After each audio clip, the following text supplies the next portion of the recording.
nama saya Alina Ristika Gamis dengan nomor NPM 2012-011376. Di sini saya akan menjelaskan eksistensi hukum adat dalam aspek pernikahan. Eksistensi hukum adat dalam aspek pernikahan. Pernikahan adalah salah satu peristiwa penting dalam hidup seseorang, sebagai babak baru dalam perjalanan hidup. Pernikahan adalah sesuatu yang sakral.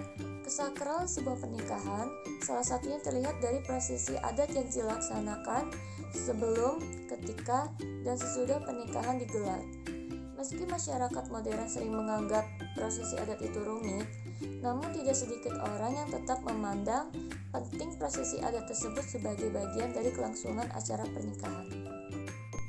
Sebagai contoh, prosesi pernikahan adat di daerah Madiun banyak mendapat pengaruh dari adat Jawa Tengah, lebih tepatnya Yogyakarta dan Solo. Hal tersebut tidak terlepas dari fakta bahwa wilayah Madiun dulunya adalah wilayah Kerajaan Mataram kuno pada sekitar abad 8 dan wilayah dari Kerajaan Yogyakarta. Sehingga, sebagian besar kebudayaan yang ada di wilayah sekitar Madiun adalah kebudayaan yang kental unsur kejawa tengahannya. Proses adat dalam pernikahan berlangsung sebelum, selama, dan setelah pernikahan.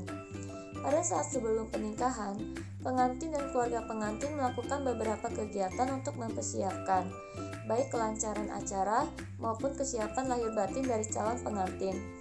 Persiapan tersebut dilaksanakan dalam bentuk selamatan dan beberapa prosesi adat, yaitu siraman dan midodareni.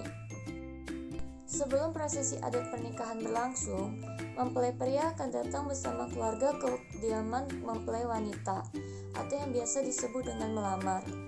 Setelah mendapat restu dari keluarga mempelai wanita, acara lamaran dilanjutkan dengan menyerahkan serah-serahan yang biasanya dalam bentuk jajanan-jajanan pasar yang ditata dalam tampah.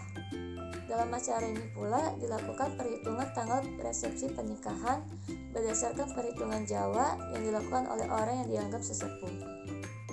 1 atau 2 minggu sebelum hari pernikahan, keluarga dari mempelai wanita biasanya akan mengirim lauk pauk ke kerabat, saudara, dan juga tetangga sekitar.